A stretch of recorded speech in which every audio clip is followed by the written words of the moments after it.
Okay. So, let's call this meeting to order. Can I get a motion to approve the minutes from March 13th? Oh, yep, sorry. Oh, that's okay. It's not on my agenda, so. I'm sorry. I've done the same thing. Thank you. All right, we'll do that anyway. Von Bergen, Here. Adamson, Here. Draftform. Here. Grammer, Hausman, Here. Lamorte. Scrolling down. Levin, Moore, Here. Nwogu, Smith, Here. Van Maren. Well, he's not on, I'm sorry, Elias. All right, we have a quorum. Wonderful. Okay, now can I get a motion to approve the minutes from March 13th and March 14th, 2023? So moved. I'll second. Mr. Smith? Have 1 second. Thank you very much. So all those, are there any amendments or changes? Okay, seeing none, all those in favor? Aye. Against, motion carries. Do we have any public comment? There was none received. Okay. So item 4, old business. Seeing none, we'll move on to new business. So 5.1, scoring methodology for the workforce housing initiative.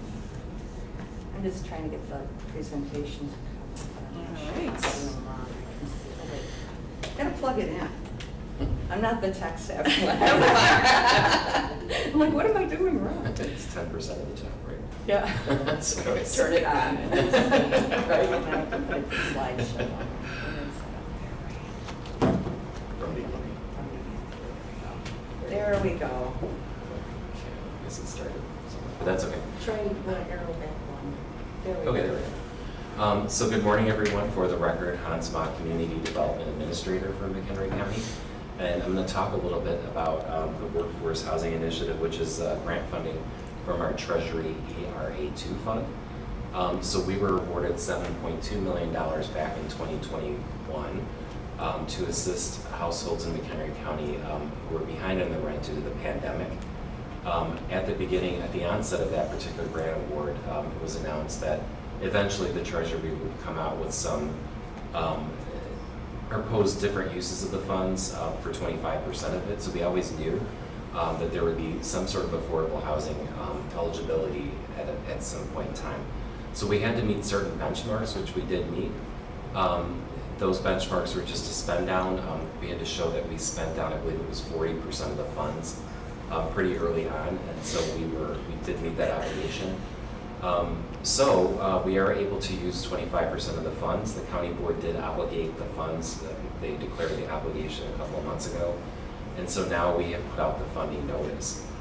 We actually thought initially that we would have this, we would have the presentations today at this meeting. After we looked through the guidelines and everything, we realized that the Treasury required us to pair it up with another program. So we decided to pair it up with Home. So it would look a lot like Home, but there's certain things you can't do, and we'll talk a little bit about what those are. We always have to make this declaration. This project is being supported by the Treasury, founded in 1789. We paid for the stock photo, so I just wanted to make sure that I used him again. He's the guy that couldn't pay his rent, was very worried about it, so he was on our webpage for ERA funds. So there he is for his last appearance. I wanted to talk a little bit about the differences between this workforce housing initiative, this funding round, and Home. So the length of affordability is something that is different. So it's automatically 20 years. Under the Home program, if you acquire a property or rehab a property, that could vary between 5 and 15 years. So this will be just an automatic requirement of 20 years. So that subsidy amount per unit is not a factor like it is in the Home program. And those per unit subsidies are pretty low. To get at a 5-year period of affordability, it's like $5,000 or $10,000. So most of the time we put more per unit than that. And then enforced through a land use restriction agreement. So that's something we do in the recorder's office. The income limit is different too. So this is automatically 50% of area median income. With the home program, we can go up to 60 and in some cases 80%. So these are just going to be really more of what the workforce housing work group that is working with the county is doing right now, is focusing in on these individuals at the lower income levels. And then you can't pay more than 30% of your adjusted IRS 1040 method income for rent. So that's another factor. Those two factors have to be in place. So it really makes the unit affordable. Obviously, only rental units, so there's no home buyer housing or anything. And you could tie it into another project. So if this is, if there's something with a developer or something like that, you could put this in there. Another thing is we can't acquire property. So the property would have to already be owned in order to do something. So for example, if they own land or they own like a school or something like that, it could be could be rehabbed and then converted into housing. So our target date to obligate the funds, and this is just kind of give you an idea of the deadlines, is by the end of the year. The goal is to bring these forward to the commission at the September meeting. The applications are due later in August. So that'll give us a little bit of time to look through all of that and get that information out to the commission. The statutory obligation requirement is September 30th of 2025. Obviously, if you've got to spend all your money by January 28th, you wouldn't want to wait that long. And we reserve the right, though, to obligate the funds until that deadline. So if we don't get projects or the projects that the commission doesn't want to fund, we could go through another cycle. We still have more time. But the final spending needs to happen by January 28th of 2026. This looks a lot like County ARPA, kind of a similar time frame. All right, just to give you an idea of area median income. So one person household in their county right now, 50% of area median would be $38,650 a year. So you're probably, you're looking at people that may be just kind of in the Walgreens, Jewel, those types of roles that are very much vital. Obviously, we learned that during the pandemic. And the maximum rent a person could pay, sort of an estimate there, is $964. And then you can see as you go across, I didn't put the second bar to show like 5, 6, 7, and 8 people, but a 4-person household is $55,000 for 50% of area median. And so we're really looking at units that are helping these types of households. So some sample project types that we could do is construction. So again, if they already own the land, you can go ahead and build from the ground up. So that includes installation of utilities that might be needed to connect to existing utilities that are in the area. Rehab of existing housing or property. So that could be or rehab of municipal buildings. So like I mentioned before, like an old school that's not in use anymore.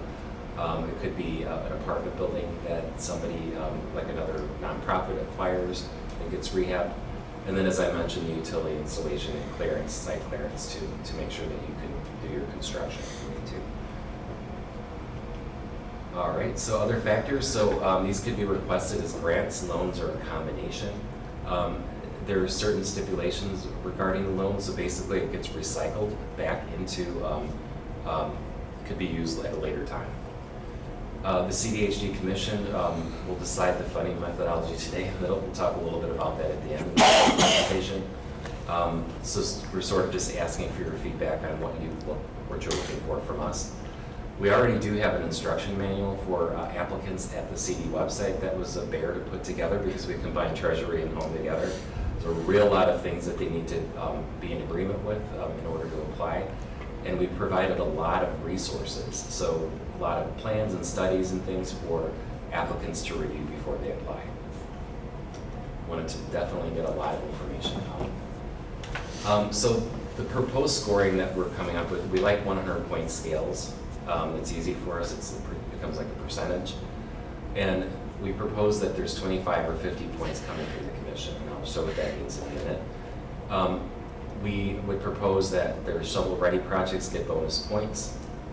Ones with loans get bonus points because it does allow us to come back at a later time and reuse those funds. So this could go on in perpetuity. The number of units delivered in total. So we're looking at 50% units. So if this is a development with 50 units in it, we'd only be looking at funding the ones that are 50% or lower via AMI, not anything higher than that. What amenities are near the proposed project? So this would be something that the commission would be considering in their scoring. So if it's near transportation, for example, or near restaurants, stores, those kinds of things. And the level of funding relative to the amount of the total project. So what percentage of investment is this compared to other projects that apply? So is the commission paying for the entire thing or just a portion? Because ideally it's layered subsidies. All right, so here's different ways we could do scoring.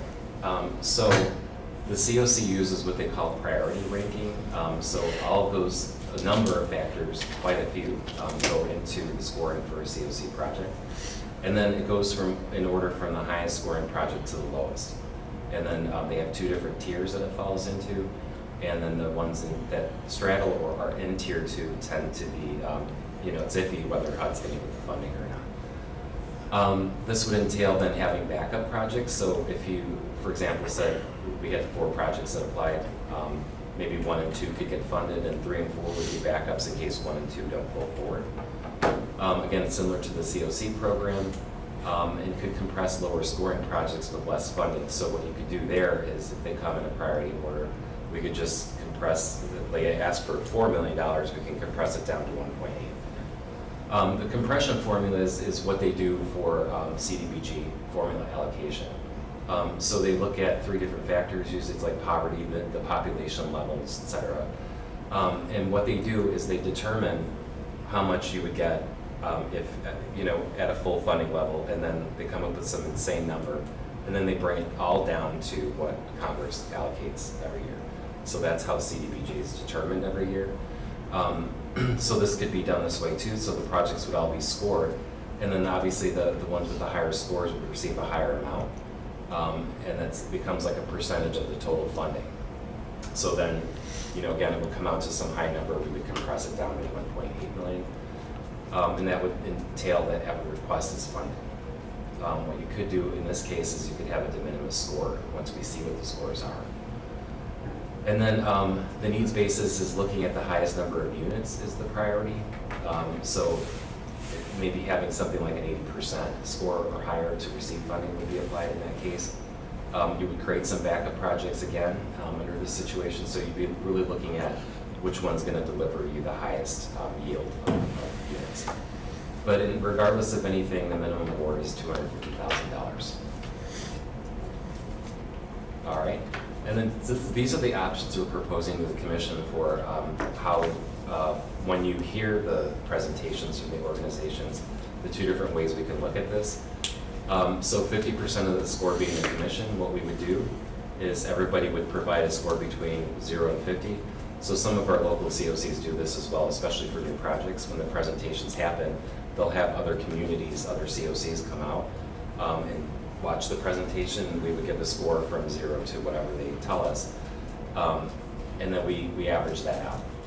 So 10% is the financial capacity log. That's a measure that we develop for nonprofits. If it's not a nonprofit, the challenge would be to look at maybe like a bond rating or something like that, if it's a municipality that's doing it.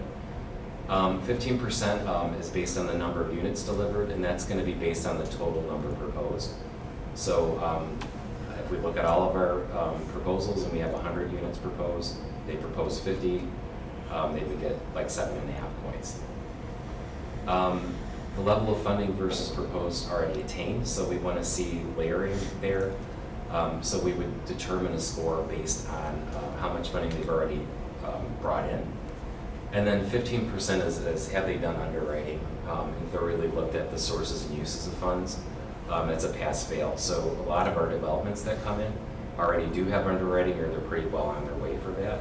So those are certainly things that we look at when we're providing allocations. And then the lower commission weight is pretty much the same thing, except it's 25% of your score. So this is really going to look like very much like how the commission does it now with CDBG and Home, where they come up with the amounts that they think it should be and it averages out. But really a lot of that's going to happen the day of. So it just really is, we're looking for your feedback on sort of which methodology you want us to look at, and then what level of input that the commission wants to have.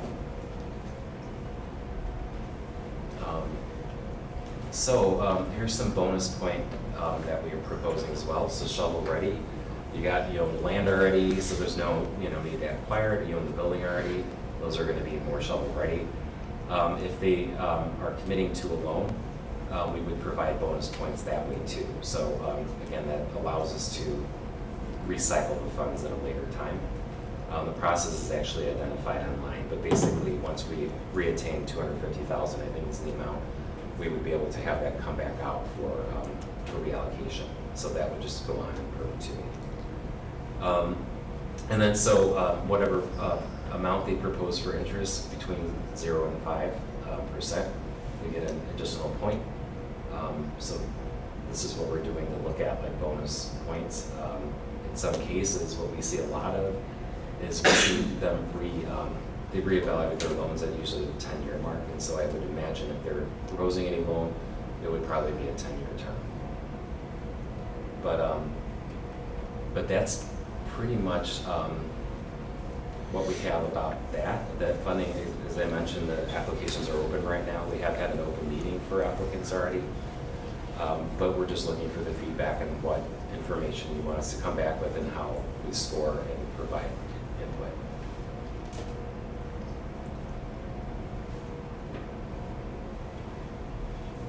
So the compression,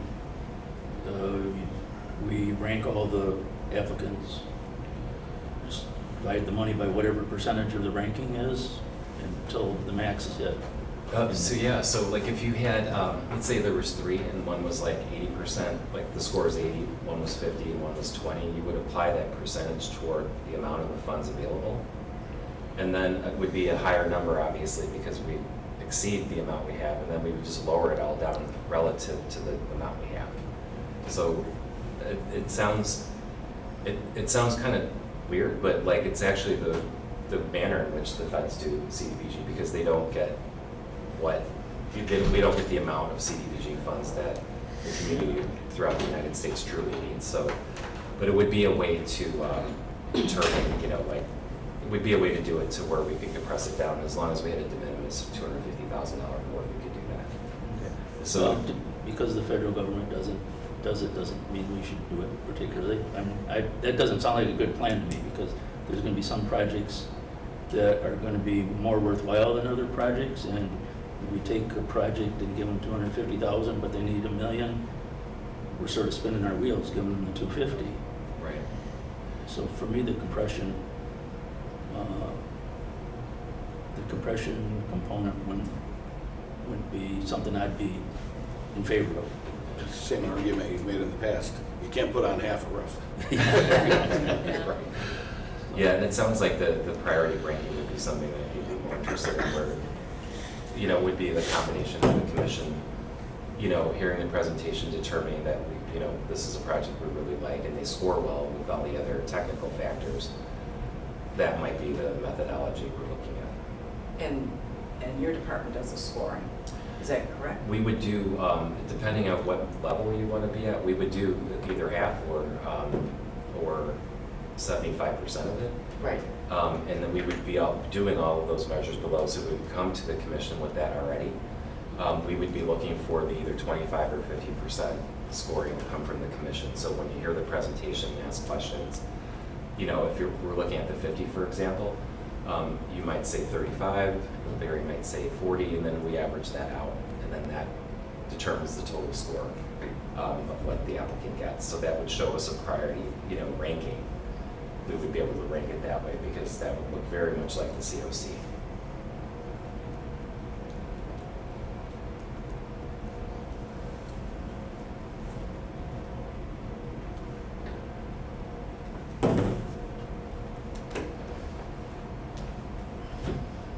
Well, I'll go with that. But if we're here as a commission to make these decisions, I'd say that the higher weight for the commissioners would be my thought. The 50? The Pardon? 50%? Yeah. I think there's some things in the lower commission rate, some numbers that could be moved or massaged there a little bit.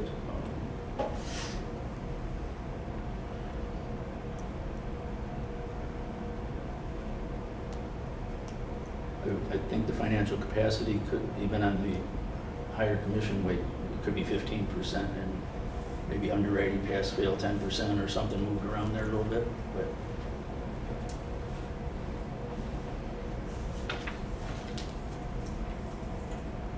What I would say about that actually is that, you know, we may not have underwriting in projects that aren't going to build from the ground up on publicly owned land, for example, because they haven't done anything yet, they haven't sought any funds, so that might make it a little bit easier, more level for the organizations to plan. The financial capacity is fairly rigorous that we do, so we look at like 8 different factors. It's actually a really good measure because it's looking at the amount of debt, it's looking at the amount of fundraising they do, it's looking at how much admin costs they have. So I think it's a really good measure. If that's something to increase, that would be a good one to bring up to 15%. Seems like a reasonable thought to me.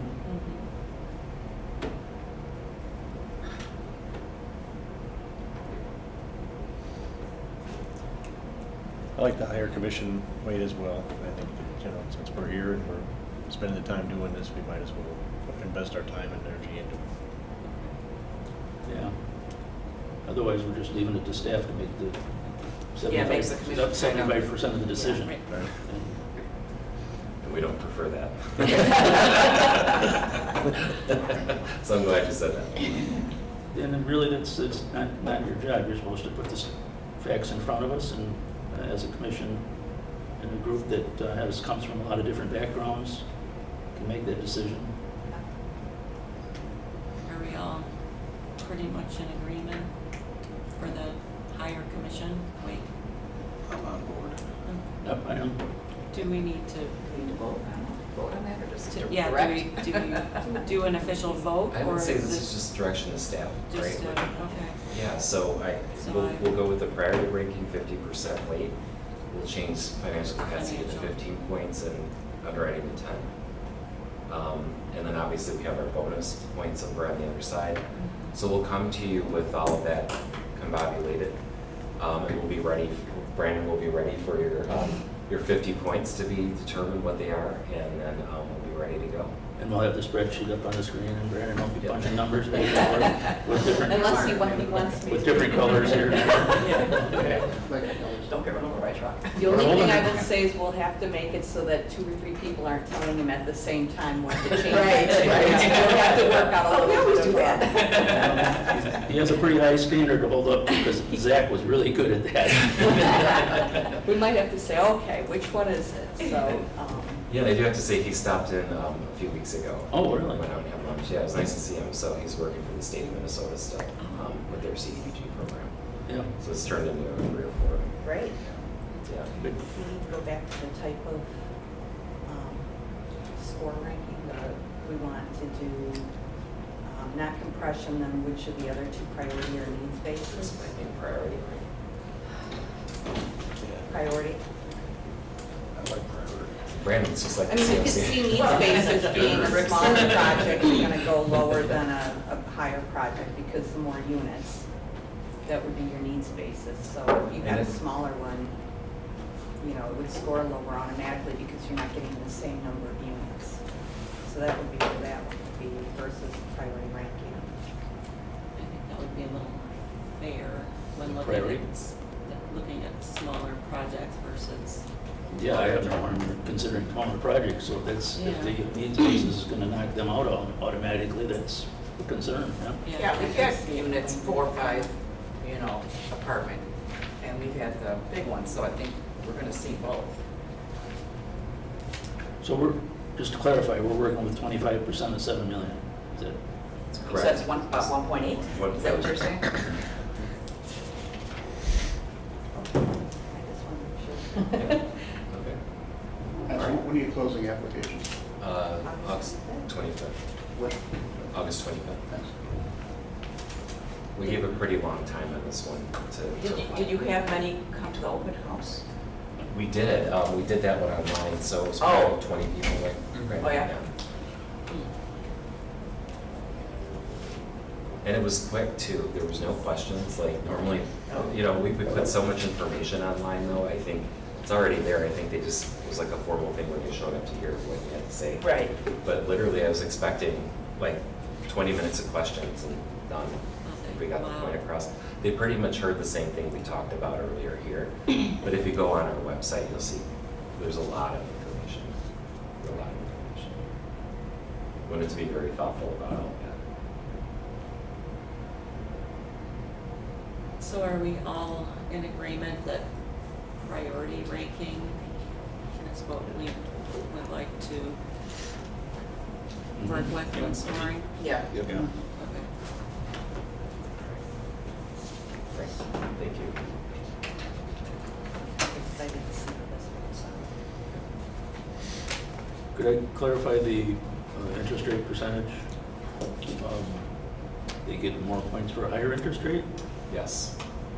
Yes, and because more money comes back to Oh, reallocate they get a later. point for paying for more interest, okay. Exactly. I So thought there would be a deduction for requesting a higher interest rate. It just reads a little backwards to me. but- yeah, it's I'm a little dyslexic, so that's right. And would the higher rate diminish the efficiency of the project? I don't think so. No, I mean, I think we have the software that we can use to calculate that. We would collect an annual payment, but I think it's really more of how much more would come back with that higher rate that would the commission can reallocate later. We're not requiring it, obviously. They can ask for a grant. It's just that if they do ask for a loan, it would put them in a little bit better position. So,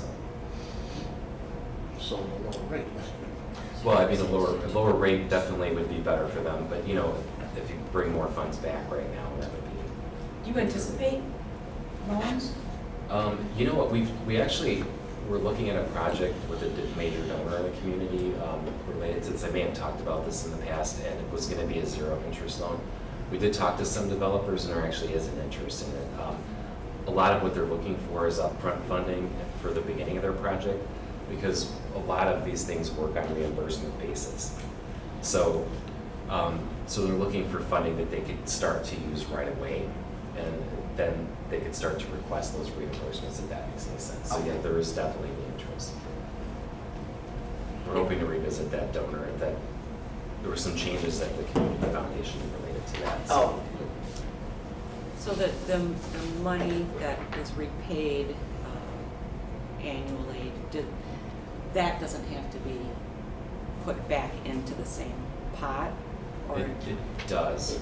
but does it does. have to be used by the 2026? No, it So can we continue can on. still, It can continue Okay. on permanently. that's kind of nice. Okay. We'll see what we get. Yeah. Okay, anything else for this topic? Okay, so we'll move on to the 2024 annual action plan. So at our last hearings, I know one of the things we talked about kind of at the end of all of it was there's just a real lot for the commission to look at. Even if there's only so much you can trim down the paperwork that we provide, you know, the applications and everything, it's a lot of materials.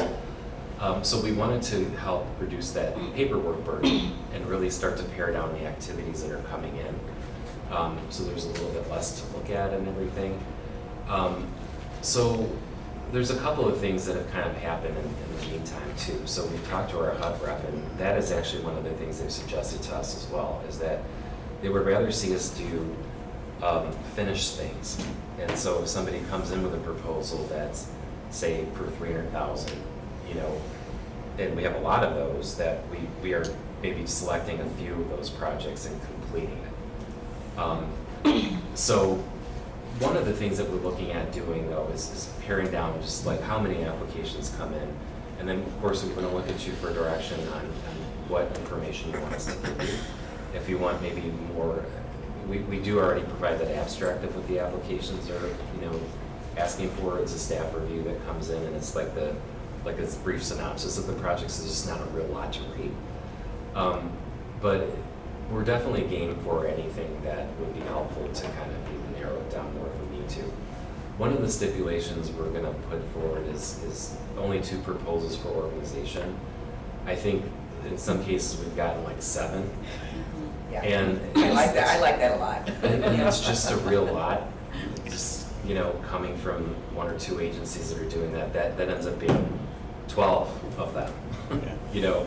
And it's just maybe not making it fair for the other organizations that are kind of really thinking critically about what they're looking for and putting 1 or 2 proposals forward.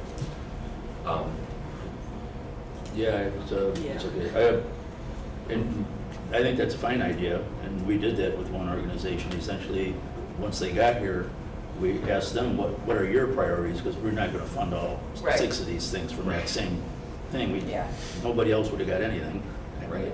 So in a sense, we were doing that anyway. So to do that ahead of time and have them prioritize their projects seems to make good sense. Definitely, and I think that it would be really helpful, like even one of the organizations that proposed last time even had a number of things that they were working on, and they already knew the order. Yeah, I asked them, they're like, well, 1, 2, 3, 4. Oh. Yeah, and it made it easy for everybody, Yeah. like even just kind of like distinguishing that information. Right. So we'll put that message forward when we do our open meetings with the applicants or proposed potential applicants, that we really want them to think about if you're kind of doing 2 things, 3 things within it, think about that, but also just think in general about what are your priorities and what's your most important thing that you need Right. to do. We want to work with getting some more surveys out to the community to talk about direction. What we have heard a lot about, we have our open comment period for the 23 plan for all the projects you already approved. And the comments that are coming back is a lot about housing. So we hear that at open meeting with the COC, it's housing. HUD's funding notice for COC came out, housing is in there. So it's just everywhere, that there's just not enough housing period, and there's not enough that's affordable to people. So we want to get some surveys out to see what the community has to say, which we do anyway, but this is just looking toward this next plan year. So I do want to point out 24 is the last year of our consolidated plan. So we're already in the works on the next consolidated plan, which we'll be talking to you about probably a little bit early next year, one of the early meetings next year. So this is going to affect the applications that were submitted between October 1 of 23 and January 4th of 24. And that's for funding that starts on October 1 of 24. The federal government does not have a budget for 24 yet, obviously. I could say that every year for 15 years. They don't have a budget. There's a lot of talk about cutting the funds. Right now, the T-HUD bill is kind of being considered, that's transportation and HUD together.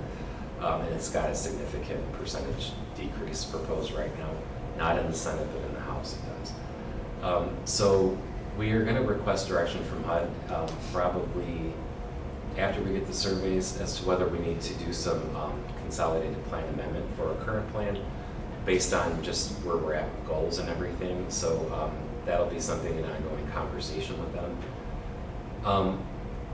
And we want to just encourage to get this whole thing, like we talked about, getting larger projects done. That's been HUD's sort of recommendation, and they're not forcing us to do that. But that really we're finishing something that is, here's a picture and we got it all done. So it doesn't matter what we're getting done. I think they're just wanting things that. So, I mean, we've in the past spread them out. They don't appreciate that, or? I think what the answer was is that, you know your community best is sort of the answer. Right. You know, and that, but you know, what you may want to think about is like, rather than staggered over a number of years, that maybe if you finish it, then next year you go to a different one and you finish that.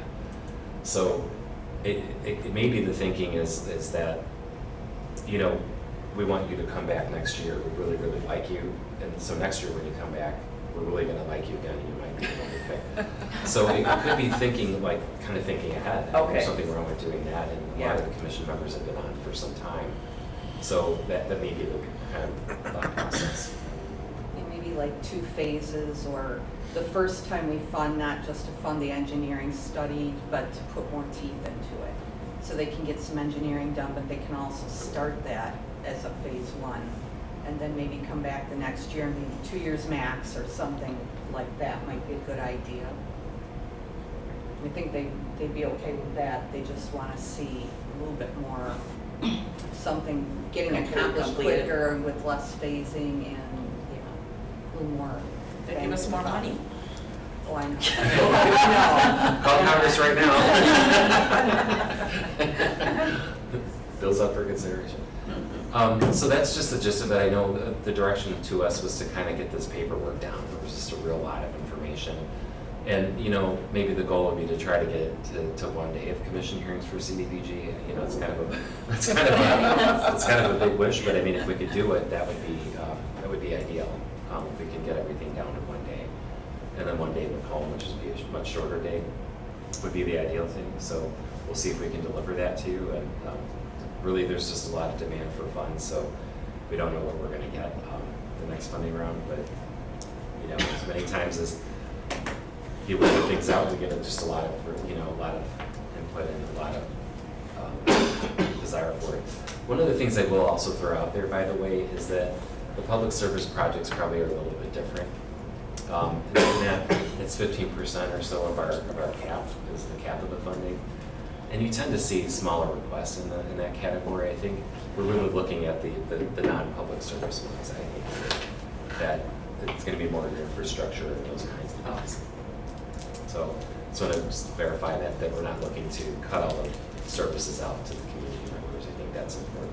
Well, it does say larger projects, and to me, that's infrastructure. Right? Yeah, or housing or something. Yeah. So The other thing too is with our consolidated plan, we have all the different types of projects we can do over the course of the consolidated plan, but we don't annually have to focus on all those projects. So if we don't do public facilities 1 year, or we don't do infrastructure 1 year, or we don't do housing 1 year, that's an option when we put our action plan in. So that's another way you can maybe look at infrastructure. You're going to put a lot more in it this time because you're going to eliminate one of those others for that funding year. So it's something to consider when we propose the action plans. We hadn't done that with this last one.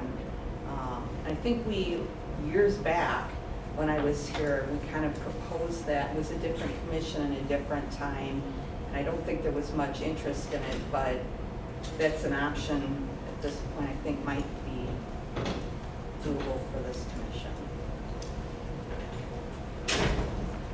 I think our surveys will tell us things too. So Yeah. that might help drive things. Okay.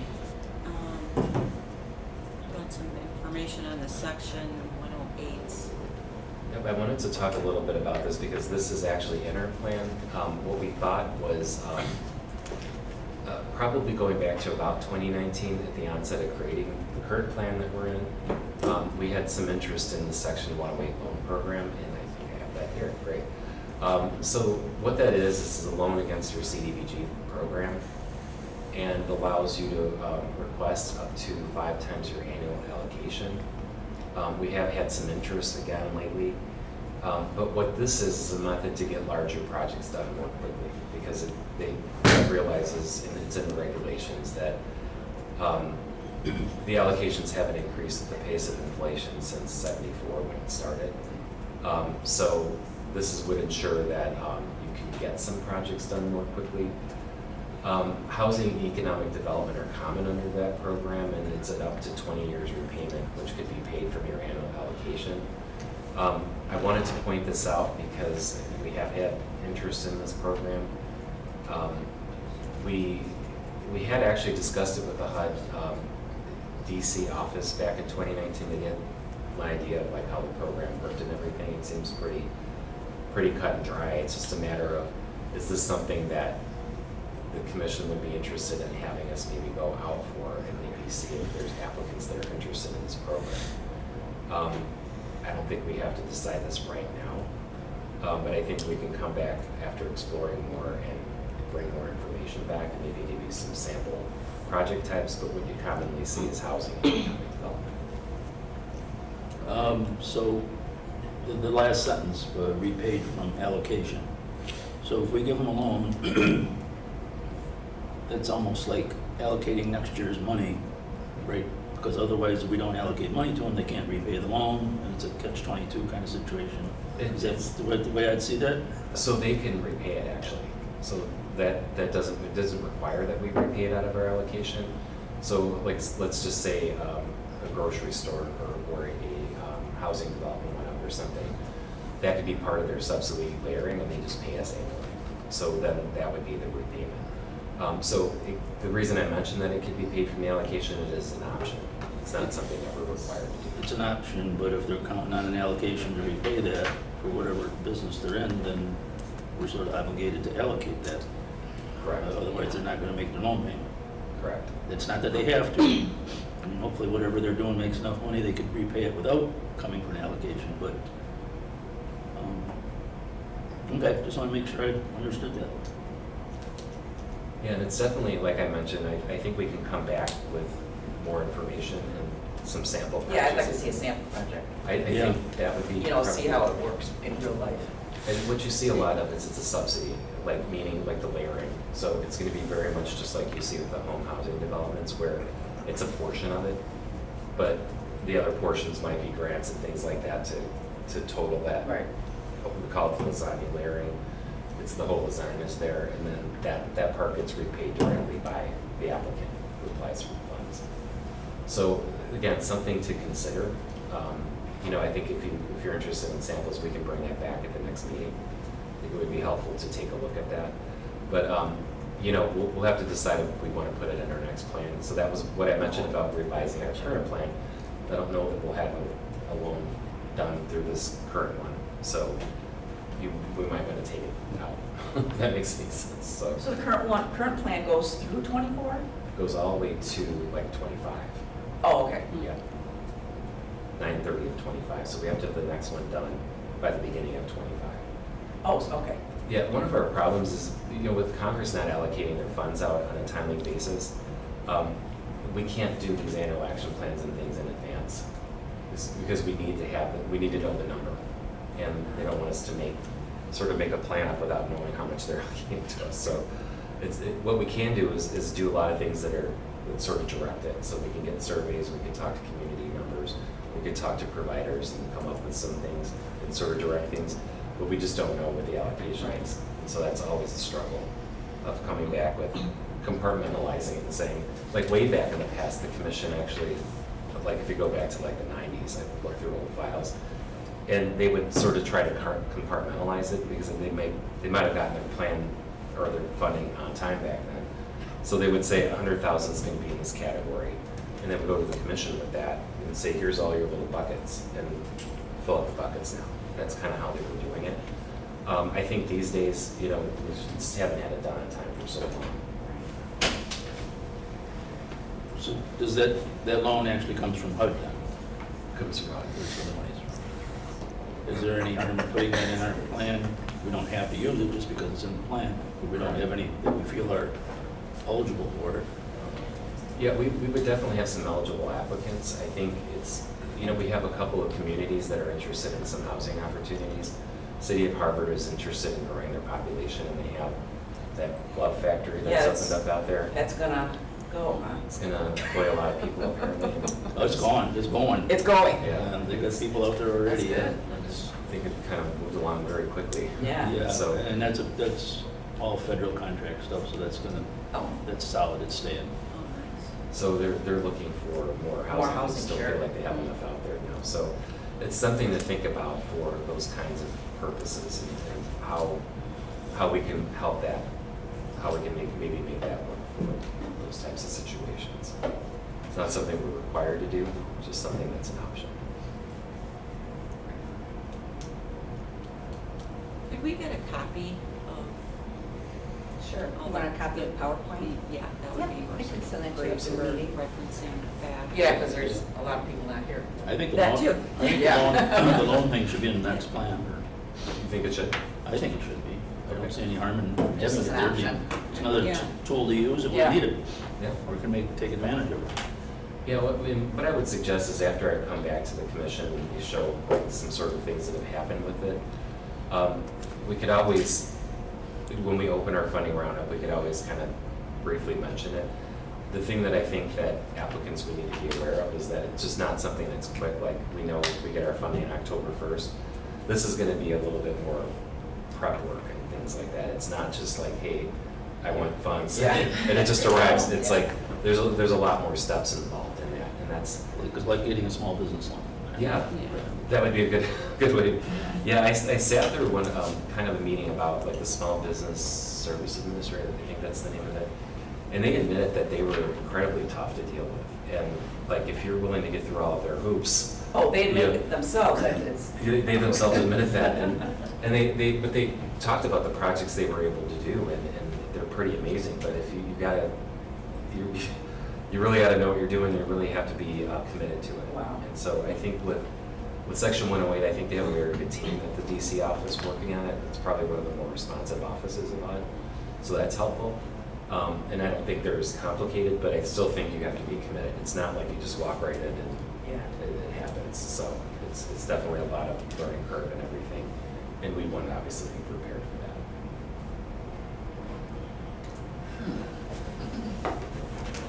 that. Any more questions or comments? All right, then we will move on to presentations. I can move out of this spot so people can come here. Who's first? I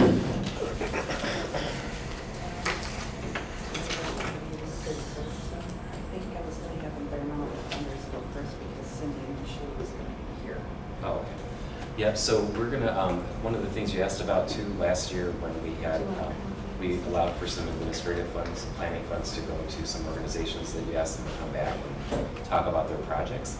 So they're here to talk about some of the projects that you funded. So I'll be out in the hot seat and it's their turn. Do you want me to operate a clicker for you? Okay, you just tell me next. So When where do you're you want ready. me? You can go up this way. Okay. Kind of sit in Hans's hot seat. Okay. Just gotta Do look you that want me to up. hand some things over for you? I'll pass them eventually, yeah. So, anyway, thanks so much for inviting us to do this little midterm report.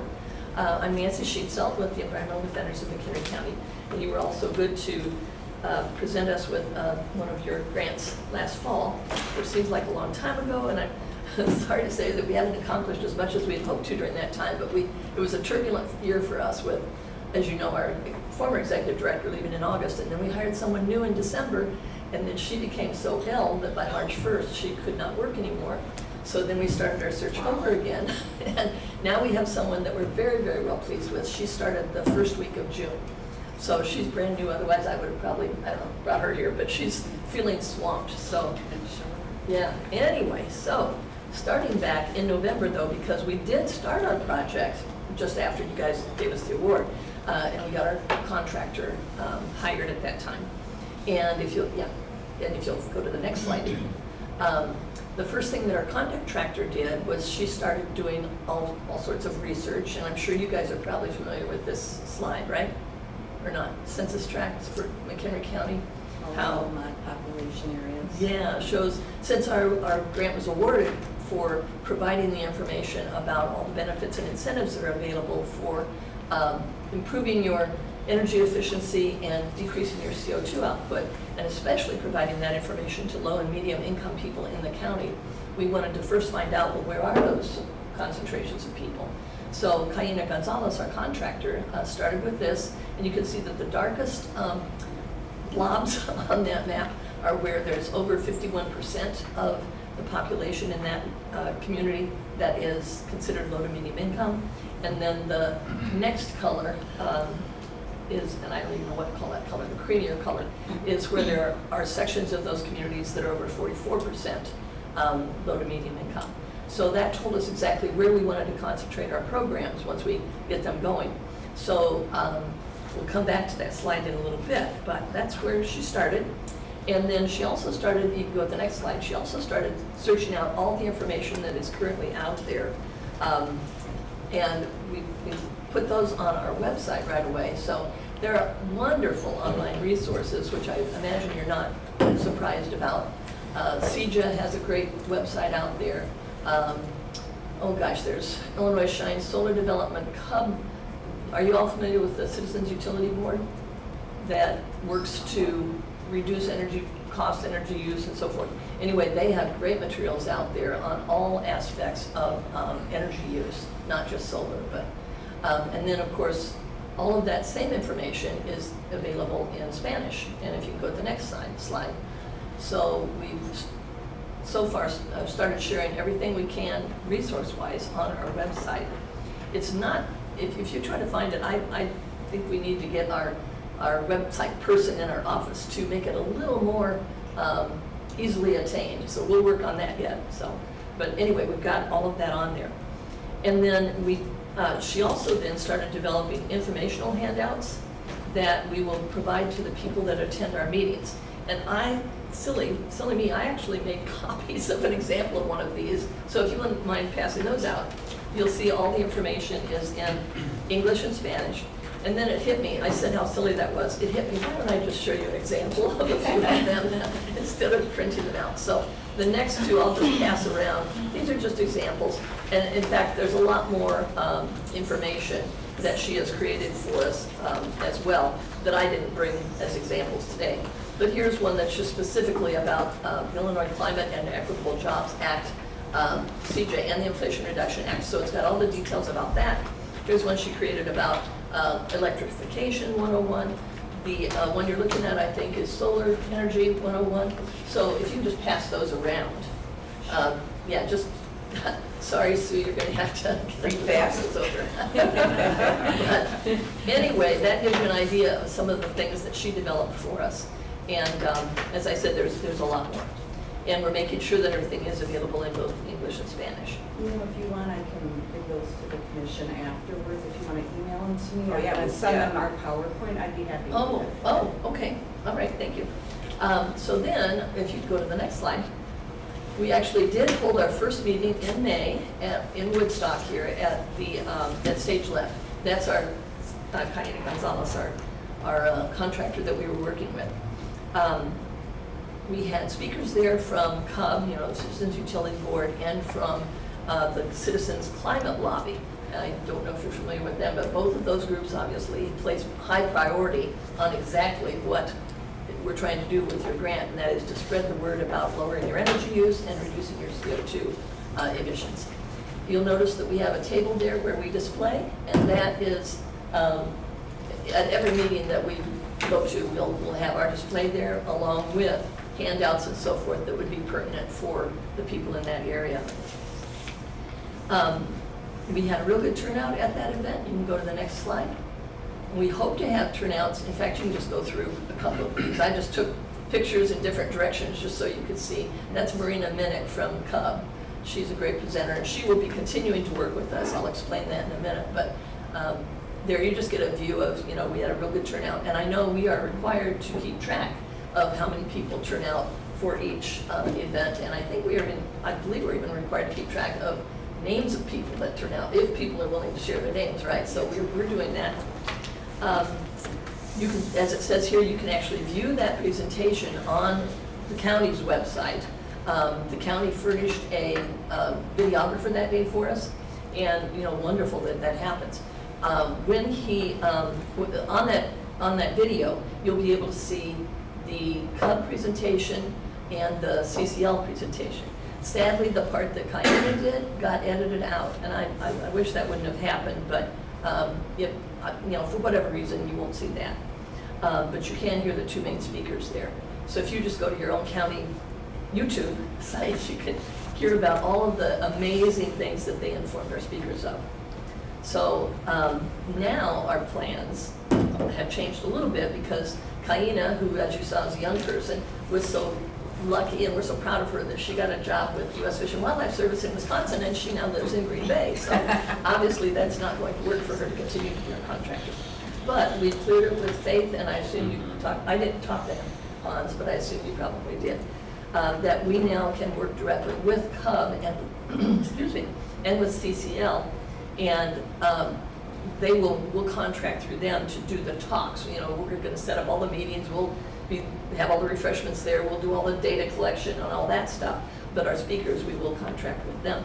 And we plan to hold 7 meetings, and if you would go back to that map, at least 7, if we get If we find out that more are needed, we'll do more, but we want to start out with 7 anyway. And we're going to have 2 in September, 2 in October, 1 in November at least, and then we're going to have 2 virtual ones that we'll do in the winter as well, one in English and one in Spanish. And we're going to start out up in Harvard, and Cub actually has, we're going to do 2 up there.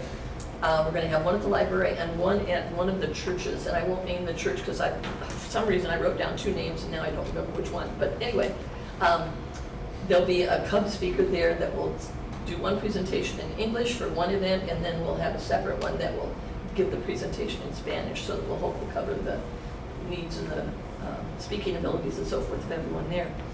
And then we are worried, well, I should say, we'll go from there. We're going to do 2 down in the Algonquin, Crystal Lake, Cary area, because you can see there's sections there that have quite a high percentage of low and medium income people. And we probably will focus on 1 down in the Algonquin Library, and maybe 1 we'll do at the township office or something. We've got a real good working relationship with them, so we'll see.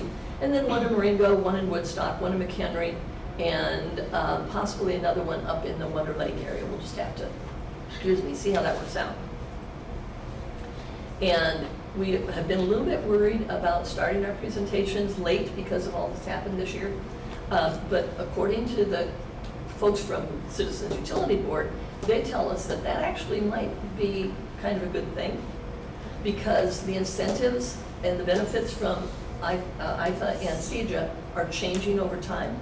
I don't know if you're aware of this, but there's been a bit of a rollout. It's not like all of the funds have been available from the very beginning. Instead, there's more and more rolling out as time goes by. So they pointed out, and they're the experts, so I'm going to believe them. They pointed out to us that it's good that we will get started in September and hold all our meetings, because actually the greatest number or greatest amount of incentives and benefits for low to medium income people are going to be rolled out next May. So anyway, that will allow people, if we have all of our meetings, early enough before that, that will allow people to do all their planning about what projects it is they want to do, how they, what benefits and incentives they might want to try to obtain and so forth.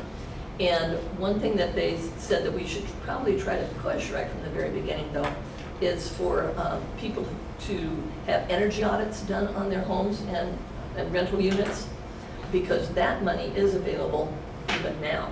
So that way they can, after they've had their energy audit, then they can do more to plan about how they can improve their energy use and decrease CO2 emissions and so forth. So at every event, as I said, we do have a lot of reporting back that we have to do. So at every event, we will be making sure each person gets one of these documents, as well as I said, we'll have other handouts there that would be pertinent also. On this document that you're getting now, you'll see that our contractor placed QR codes on there, so that, again, they can go directly to information that we have online. If you use QR codes, somehow I'm not a big QR code user, but if you use them, it'll be easy for people to go right directly to the information that they need. And then you'll see that we're also, can you go to the last slide now?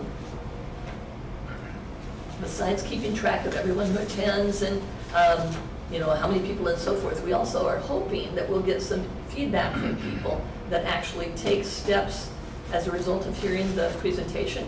So we've got, I think we've already started doing this, even though we've only had 1 presentation. And we've only heard back from 3 people so far, but that's not too bad for 1 meeting. So we hope to hear back more, and of course that's something we can report to you guys on then, that look, people are taking advantage of this. So, and then last thing I'll mention, as we hold our programs, we know that the county will advertise them, right, on your social media and so forth. You guys are real good about doing that. And then we want each community, the municipality itself, we're going to try to get them to advertise them, as well as the libraries or the churches on their websites, on their social media, wherever we end up holding them, and get the word out as much as we possibly can. You're probably aware that this is something that, you could get 30 people to show up one time, you could get 2 people to show up one time. But we have been advised by the Harvard Library that they have found over time that their best nights for presentations, not Saturdays and Sundays, it's evenings, and that's Wednesday and Thursday evening from 6:30 to 7:30, so that's when we'll hold our meetings. And then our last goal for that is we hope that all of the municipalities and the townships will now start carrying or place on their websites all of the information that their citizens could use to take these steps to get these benefits and incentives. We hope the townships will do that. We'll be working toward that. And libraries, we assume, might want to do this, since that's one of their purposes, is to have information for people. So that will be one of our goals, and we'll hope to be able, well, I can tell you the city of Crystal Lake has already done that as a result of the May meeting that we had in Woodstock. Woodstock hasn't, for some reason, but Crystal Lake did. So we'll be working on that, and then we hope to be able to present back to you the next time we present that, oh yeah, look at all these places that are now sharing this and spreading the information out there. So again, thank you. Do you have any questions for me? Or? Anybody have any questions? Looks like you've been busy, Nancy. Yeah. Yes, thank you. I hope you feel like we've done a lot, even though it was over a long period of time and we've had such upheaval. But yeah, I certainly hope that we get a lot of people taking advantage as it's in the county. And again, we'll let you know how it turns out after our meeting. So thank you for letting us have the grant. Thank you. Thank you very much. Okay. Food shed next? That's me. All right. Hi, well, good morning. How's everyone? My name's Peter. I'm the general manager for the Food Shed. I want to thank the commission, Faith, for the invite, and certainly for the ongoing support. We appreciate it. I was asked today to go ahead and present a very brief update on our project. I thought I would start with just the general pictures of the store. I think I presented it to this group. For anyone who hasn't seen the store, there's a picture of the store after it's built. Food Shed Co-op, a community initiative founded in 2014. Currently, we have 1,725 community members, each that have invested and are stakeholders in our project. Next slide, please. And again. And again. There are exterior features, just as a reminder. This is more than just a grocery store. This is an enhancement of the property. We have solar going in, bioswales, electric car charging stations, bicycle parking, which is really cool. And then what's bicycle parking if you don't have access to the bike path? So access to the bike path as well. Next slide, please, Faith. Thank you. And again.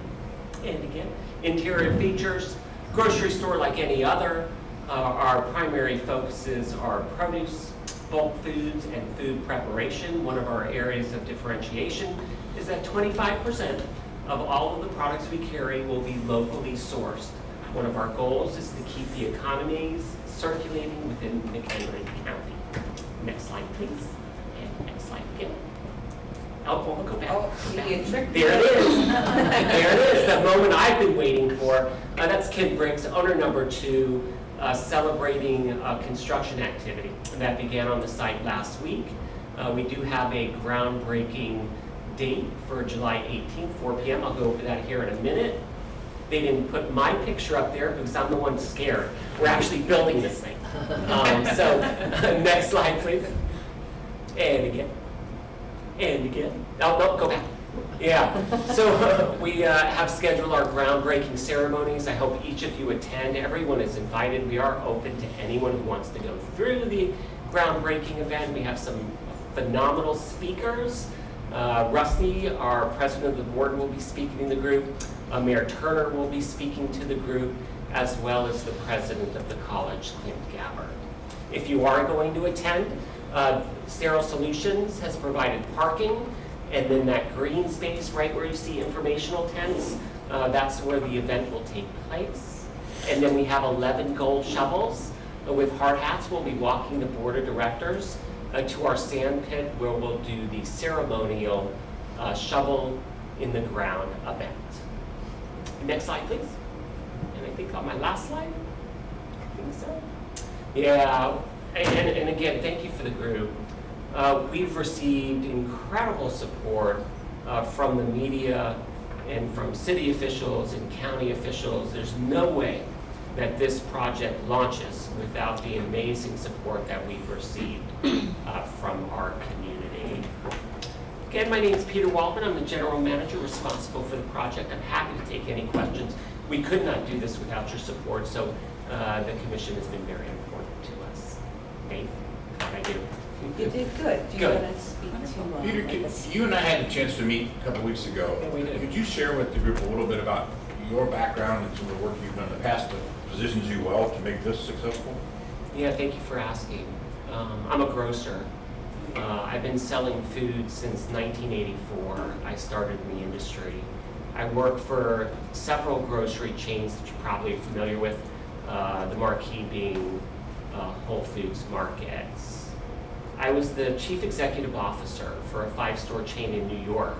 At the end of 2021, we sold that organization, and I decided to be a lot more purposeful with my career orientation. I took a job with the largest cooperative in the country called PCC Markets, based out of the Pacific Northwest. I was the director of operations. I was looking for an opportunity to really build something from the ground up and provide a community access to affordable, healthy, natural foods. I met with the board of directors for the Food Shed Co-op. Kim was the first person I met. They really struck me as being authentic to what we were trying to accomplish, and I decided to join. I joined about 15 months ago. My job was to design the store, fiscally model it, and then have oversight for construction, and then certainly operations. I tell people a lot, getting there is not our goal. Staying there is. Building a grocery store that could be self-sufficient, that the community owns, no one can take it away, is really, really important to my objectives personally as I continue to operate this store. Thank you for asking. Well, I thought it was important to move past a bunch of residents with a cool vision to like really somebody who knows how to execute this. I've opened up, I'm going to say 18, but it's probably more like 30 locations, grocery stores within the country. I've opened up stores in Arizona, Utah, Ohio, New York, Colorado, Texas. And I probably missed one or two. No, probably. I'm almost 100. I'm closer to 100 than 0. That I know for a fact. Yes, indeed. Thank you for asking. What's your construction schedule time frame? Well, we just started, right? I know a lot of factors, Yeah, seasons and. we just started. The question I get all the time, and it's the hardest question I When's it get. gonna open? Thank you. So I've been trying to skirt around it, right? Because I'm trying to manage an emotional bank account with all of our stakeholders. We have 1,700. And if I say we're going to open up in January and we don't, it's a withdrawal from that emotional bank account. Construction is complicated, particularly ground up. The construction project itself is scheduled to last until the end of the year. That's when I should get my certificate of occupancy. We should be able to open up soon thereafter. I have a date in mind. I announced it to our board of directors. So I have a communication cadence. So I let the board know, hey, I think we're going to open up on this date. Then I'm going to notify our owners, all 1,700, and then the public. But we will be able to shop in the store, pretty soon. Overall construction should take about 28 weeks. I hope that's a sufficient answer for the group. I know you're investors and stakeholders, and you deserve to know when the store's open. And I want to make sure that we don't mislead the audience too early. So 28 weeks? 28 weeks for construction. But construction, Yeah. right? Construction, right? Anyway, very good. Great question. Thank you for asking. How does, quick question about like the members, you have 1,700. How does that work with the store? And It's a great question. We are open to the public first and foremost. Whether you're an owner, member or not, you can shop at the store, and I encourage you to shop at the store. If you're an owner, you get special owner-only benefits, and there's a whole list of them. One would be owner-only promotions. So if you're an owner of the co-op, once a month, I'm going to shoot you an email, and I'm going to say, come on in on Tuesday, owner-only promotion, 10% off produce. That's an example. Other benefits owners will have, you'll notice that we have a very strong relationship with MCC. We take pride in that because our jobs are to teach people about the foods they put in their bodies. We are not alarmists, but we are realists. We want you to know that blue dye has coal tar in it, and that's on M&Ms. It won't kill you, but we want to teach you about the foods you're putting in your body. To answer your question, owners get special invitations to these training classes. So if you're an owner, we'll bring in experts, subject matter experts about the food industry into our small community room or in partnership with MCC, and they will teach you about the foods you put in your body. There are other benefits to being an owner. You get to run for the board. My job is to curate the 1,700 owners' vision and execute that, so you have a real influence on your grocery store. Should we be a health food store, or should we be a convenience store? Should we have a bulk category, or should we be selling housewares, as an example? So the owners have ongoing influence on the store itself. So there's always that. And then you get to run for the board. And eventually, if you wanted to, be the president like Rusty and be my boss, which is really cool. I think, maybe. I'll have to ask.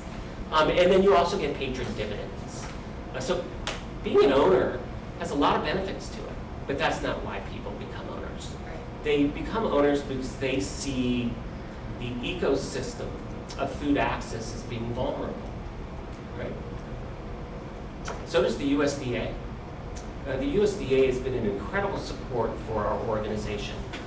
They have infused $200,000 in capital, and they are guaranteeing our commercial loan. Because the USDA sees that food access is vulnerable in rural communities in the United States. And although it's in the rearview mirror and it should stay there, pandemics need to be on our minds. We need to prepare our community for the possible eventuality that we will find ourselves in similar conditions that we did in 2020. Great questions. I'll take more. Anybody else have any questions? Well, Go ahead. I have one more. Okay. So, Thank you. as a local farmer, I guess I'm interested in learning more about the 25% locally sourced food. You know, are you going to require like GAP certification? That's a great question. I'm going to answer it to the best of my ability. It starts with me. You count what's important to you. We are going to count the number of items we have available that are local every single day, and we're going to post it in our entry area. 25% of everything we carry needs to be local. That's a board legislation for me. We're going to carry about 5,000 items in the store in total. That means I need to source 1,000 of them. It needs to make sense from a local farmer or a local manufacturer perspective. One of the things that are unique in our business that we're doing is creating a preferred local vendor network program, which means if you're a local vendor, you will get preferred shelf space and you will get accelerated payment terms. So if I'm a grower and I have a lot of product, I'm going to try to get my product into retail organizations. It is very hard to do. If you have local, I don't know, kale, call it, and you want to get into Walmart, good luck. It's really hard. Or if you want to get into Jewel Osco, Albertsons, Kroger, it's very difficult to do that. If you're fortunate enough to get your products in the store itself, then you need to wait 45 days for payment. That's a very difficult life cycle for a local manufacturer grower. If you can imagine, you are vertically integrating all the way up to the point right now of retail sales. So our local farmers and manufacturers who can't get into the retail outlets are utilizing the farmers markets to go ahead and sell their products. And it gives them a very short window to do that. We feel we will be able to offer them a favorable business environment so they can focus their energies and efforts in expanding their line and improving their products. I hope that answered your question, Tracy. It does, and I guess I certainly appreciate that. Having worked with a big box store, it's very challenging for a small business and a local farmer. Sometimes they only even pay you for what they sell. So if you have a perishable item and it sits on their shelves for whatever reason, because the employees didn't pay for it or whatever reason, you sometimes still don't get paid for it. So Yeah, it's I dangerous appreciate stuff. that model. Yeah, that model that you're talking about is a scan payment. So if I don't want to use a company, because if I'm Peter, We probably and I say know to you, which one. okay, give me your cat toys, and I'll carry them, and every time I sell one, I'll give you the money for the one I sell. That's a very difficult business environment to go ahead and live within. We are the opposite of that. We also are going to open our doors for very micro farmers under the cottage legislation that's out there. So if you're a very small farmer, we'll feature your item for 1 or 2 days. This way we can reduce growing waste and consumer waste, which is huge in our industry. And I think you all know the numbers, to maybe misquote them by a percentage point or two. 40% of everything grown never hits retail market, and 8% of everything that does hit retail market gets thrown away. That's not good for our environment, it's not good for our community, and it's not good for our business foundations. Great questions, thank you so much. Thank you. Other questions? I appreciate y'all's support. We're working really hard to deliver on our promise to our owners and our community for a community-owned and controlled grocery store. So thank you very much. Thank you. Thank you.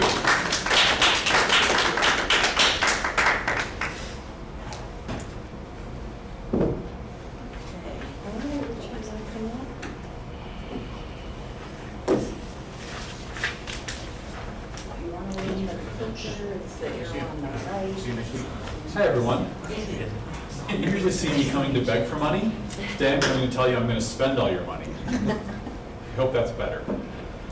So I'm Richard Koenig. I'm the Executive Director of Housing Opportunity Development Corporation. I have Sarah Larson Mercer here with me. We are a nonprofit affordable housing developer, and we are here to talk about the Taylor Place apartment project in McHenry. We've been asking for funding for a few years now, and I'm coming to tell you that we are approved.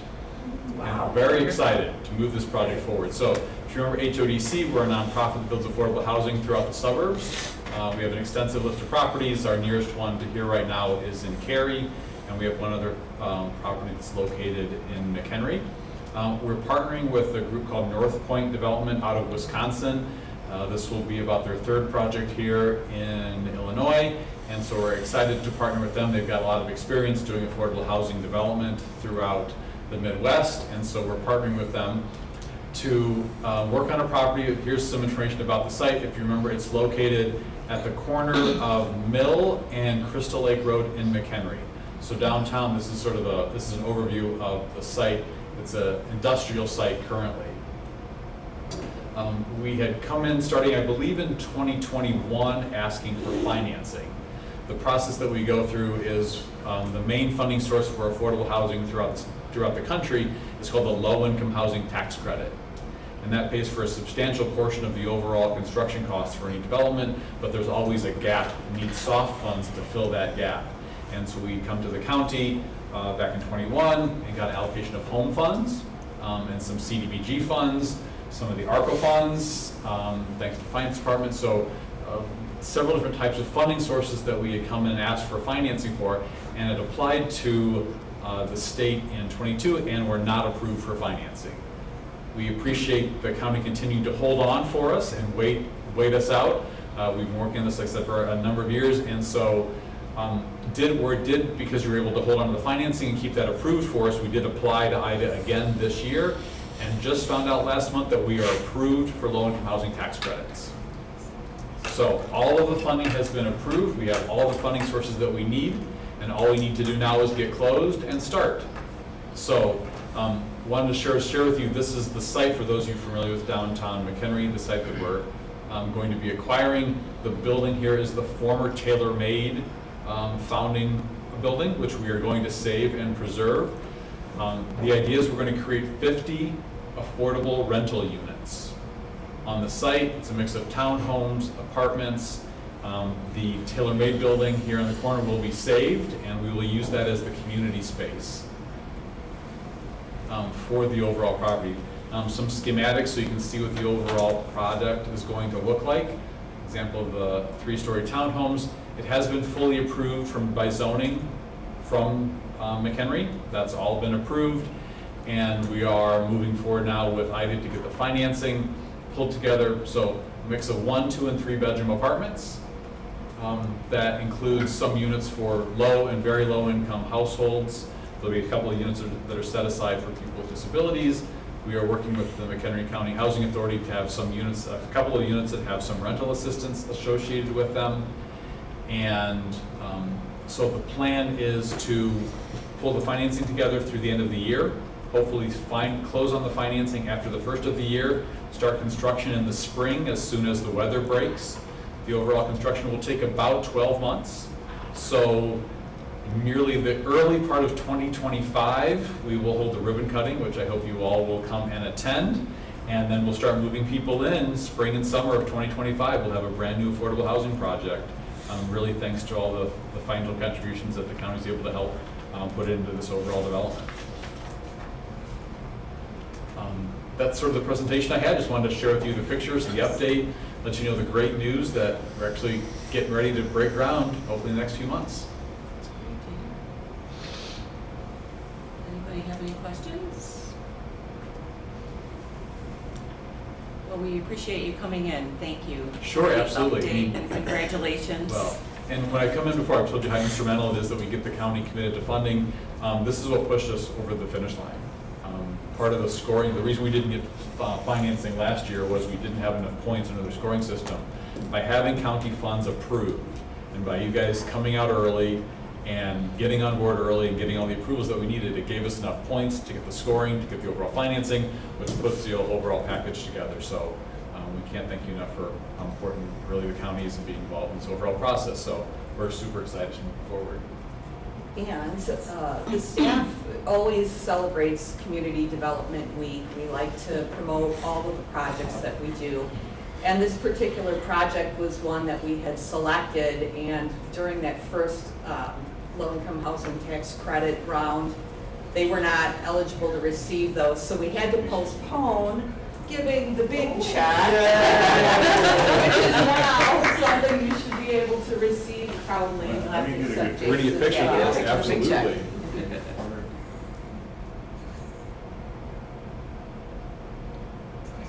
I know it's hokey, but my board's gonna love it. So Oh, thank you. yes. Can I grab one as well? Let's get one. Lovely. Thank you. And we did have some photos with Jake. He said, please don't take these, don't distribute them until we know we have it. So I will send those. We have it, we have it, we have a everything picture. approved, Oh, ready to go. Yeah, from North Fantastic. Point. Jake is from North Point. So I'll send those over to you. If you would please take that. photo. Fantastic, absolutely. Here today. So thank you. So we'll be back again soon to ask for more, but for now, let's get this one going. Thank you. Thanks. Thank you. Well, between Tracy and Larry and I will update the county board tomorrow on your new timeline, and that's great. Oh, terrific. That's great. Thank you so much. Great. Yes.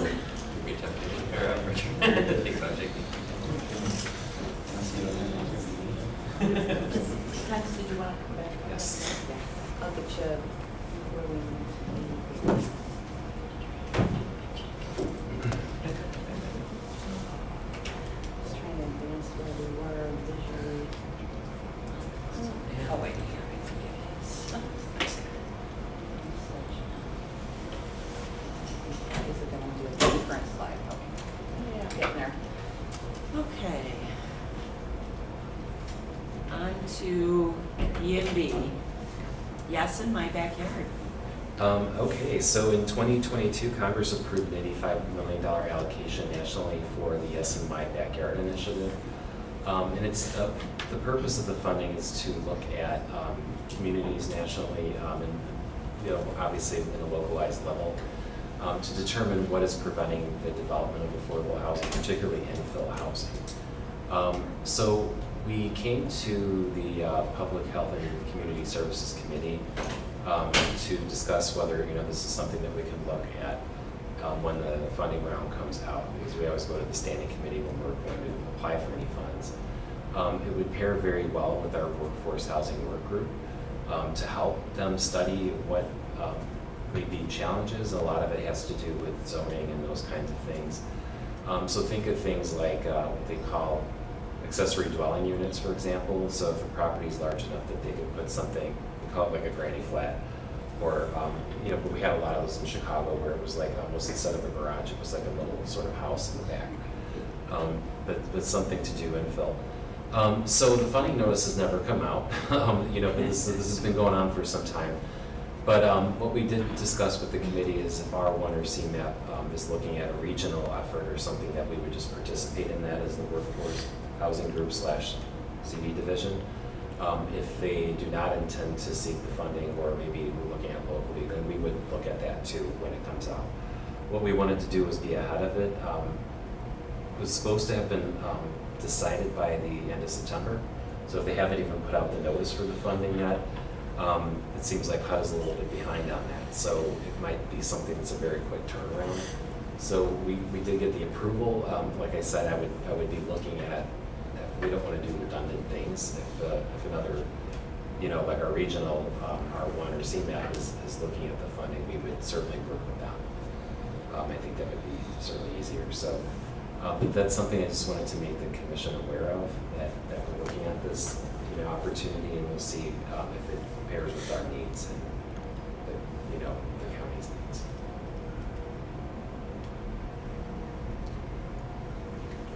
So you already applied? No, the funding, the notice isn't out yet, so we have to apply. So then you will apply on your own, or you, if CMAP is going to apply, you'll automatically join with them? That would be the intention. Yeah, we do have, you know, so Scott Hennings from Transportation is on the Workforce Housing Work Group, and a lot of times they have a lot of connection with CMAP as well. So if they're going to apply, that we've already got some connections made there, it would be redundant for us to, you know, to do something separate of that. Right. So I certainly wouldn't want to do that. Is it? All right, any other questions for Hans on the UB program? Okay, next item, 5.5, shelter diversion bounding. Sorry. Bounding? Funding? Funding round. It's Scribner's. Okay. Sorry about that. That's what happens when you type too fast. Okay. So one of the things that's come out recently, I wanted to make the commission aware of, is that the state of Illinois, for the first time ever, has allocated additional COC funds to pair with the federal COC funds. So the COC received an additional allocation of $840,000 to distribute among homeless service providers, so that almost doubled the amount of COC funds. And one component, there's three components. One is rapid rehousing. So that's just like the COC does. It's taking somebody who's homeless and putting them right into an apartment or a rental unit. It is permanent supportive housing, which is, again, another model that's used in the COC already. And that's to assist individuals who typically are chronically homeless, need long-term assistance. But a third component of it was shelter diversion. And that was the most sought-after portion, and it was the smaller of the three. So it allowed for a lot of things. So typical mental health case management, substance abuse services, housing relocation services. But some of the other things that allowed for is relocation of individuals. So including things like plane tickets, bus tickets to go elsewhere, maybe where your family lives, or car repairs and things. So those are things that we see in the community as problems that we can't really fund with a lot of resources. So it was very popular. So we had a lot of applicants for that particular part of it, and then it got sort of divided up, kind of pretty small. One of the things that we determined in kind of just looking at our ERA 2 funding is that we do have some administrative funds that we can allocate towards services now. This would be the 4th funding round of the ERA 2 funds that we can use for shelter diversion, so to help meet the unmet needs. We have requested that our, through monitoring, that our Pioneer Shelter work toward improved overnight access for clients. That's something that's been an ongoing conversation. So this is just putting another small funding round out that would be decided in December that would come to this commission for your consideration. So very much like ERA 2C, which was about a year ago, Eric, I think, he was kind of lead on that. This was the last time we had something out. So as we're winding that program down, we're able to move some funds out of the admin category and into services. So, so is this sort of an FYI? I think it would be a few applicants. I don't anticipate, 10 applicants for that funding, but I would expect that Pioneer would come in for that funding. They're considering that they have to increase their staff levels at their site to accommodate overnights. Is that a program that like WarpCore could also Yes. come in? So Okay. WarpCore was definitely another applicant under the program, and so they're more of the street outreach. Right. But that is certainly a component. Like a good example of that would be if a person who's living on the streets here had a family member in Maryland or something, you can get that person there with those funds from the state. So I think that's incredible to have that opportunity, which we never really have, but we can't do that with the ERA 2. So it would be really helpful to use these funds for the actual services provided to the clients, and then maybe use some of those funds for some of those kind of niche activities. A lot of times what we end up seeing is churches help out with those kind of situations, the relocations and the car repairs. That's what you usually see with those. And our funds can pay for services where we don't, no car repairs with the ERA 2 funds, but you can certainly do case management, housing relocation, assistance, that kind of thing. So that's what we'd be really looking at here. Is this something that we're gonna see more of? I mean, annually? ERA 2. So there was discussion about a ERA 3, and that never manifested itself. Now there's a push to have an annual allocation of ERA rental assistance funds that comes out that would go to the states. That's what I'm wondering, for the Yeah. states, yeah, that's the So the request, the thought was like it would be like $1 billion allocation. These funds were something like 25 billion for ERA 1 and like 22.5 for ERA 2. So that gives you an idea, then every community that had over 200,000 individuals received funds. With something that's at $1 billion level, it's really just going to go to states, and the states will run there, just continue the programs that they already did.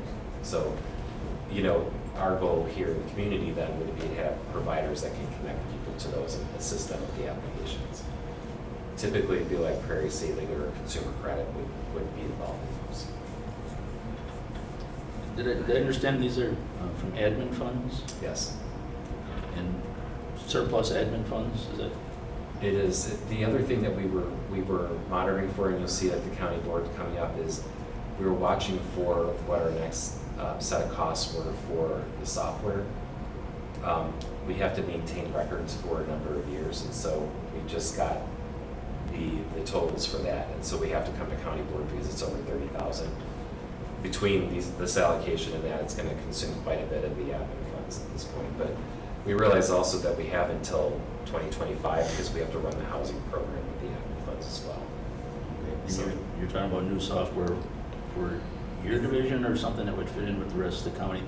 And without remembering all the details, the auditor was at finance talking about new software that would integrate with CDBG, but as such looking for some funding that maybe the admin fees from CDBG would cover some of that because they're doing all the audits for the community development programs. Is that something you're familiar with? Or? Yes. Okay. Actually, I was listening on the meeting. I texted Pete during, so we're meeting at 2 o'clock today about that. Okay. I didn't want to be talking out of school or start an internal feud here, but. Yeah, so ERA 2 could potentially be Look, I think she had requested 2 years of funds from the ARPA admin funds.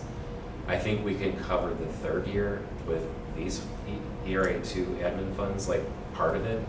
And then what we would be looking at after that would be the actual CDBG admin or home admin to cover a portion of it. Because we do realize, I think, in terms of their monitoring, really what it is desk monitoring, reviewing the expenses and things. So we do reviews for eligibility and to ensure that they've got all the documentation there, then there's sort of like a second review before it goes on to finance. So the software that they're looking at, I think what I asked of Pete is to learn a little bit more about what it is. I think the auditor had mentioned there are, talked about like the mental health board doing monitoring, we do too, and obviously that's what came out of the whole thing with Pioneers monitoring was that, you know, we had a contractual obligation to ensure that there was 24/7 access. And so, you know, what we were seeing as law enforcement was making requests overnight, for example, to drop off homeless individuals, and there wasn't a plan in place to take care of those situations. So we do monitoring as well, so I'm kind of bringing that back to, but it kind of comes full circle back to why we're having these funds here. But we will be talking about that new software and how potentially we can assist their office with supporting it. So we do realize over the past, since 3.5 years, we had a real lot of bills going through the auditor's office with the extensive amount of additional funds that we've received. If we go back to 2019, it was certainly not much smaller amount than it No, is it's now. great everybody's getting on the same page with that then. Yeah, so I was definitely listening and immediately like, God, I have something to say about this. But I wanted to ensure though that they wouldn't apply for funds, it's admin. So it would be something like a cost sharing kind of a thing to look at, you know, what part of their needs are community development related. And then kind of going forward from that, I sort of have some thoughts in mind about that, and I think we can hammer that out this afternoon. Great. Thank you for that letter. Okay, any other questions? Okay, how about members' comments? Okay, seeing none, I'll ask for a motion to adjourn. So moved. All right, thank you, Larry. Second. You got the second there? I got it. All right, all in favor? Aye. Thank you very much, everyone. Yeah, thank you. We did good with our time allocation. I think a real lot of information in a real short time. Yeah. Could I get the presentation, the slideshow for North Point also? And maybe food. Not per se, the one that Amber's in our office, we can start. Yeah, tomorrow. Scott Hartman from our office is like the gatekeeper, brings that up, and Sam. So they do that. I'm not sure warehouses are all the same.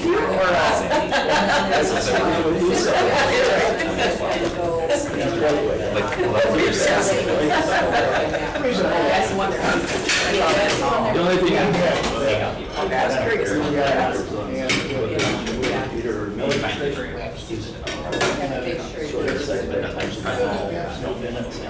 Yeah, I just wanted to see the information. Because I didn't get the, I did not I know he puts it on his calendar. get written here. down.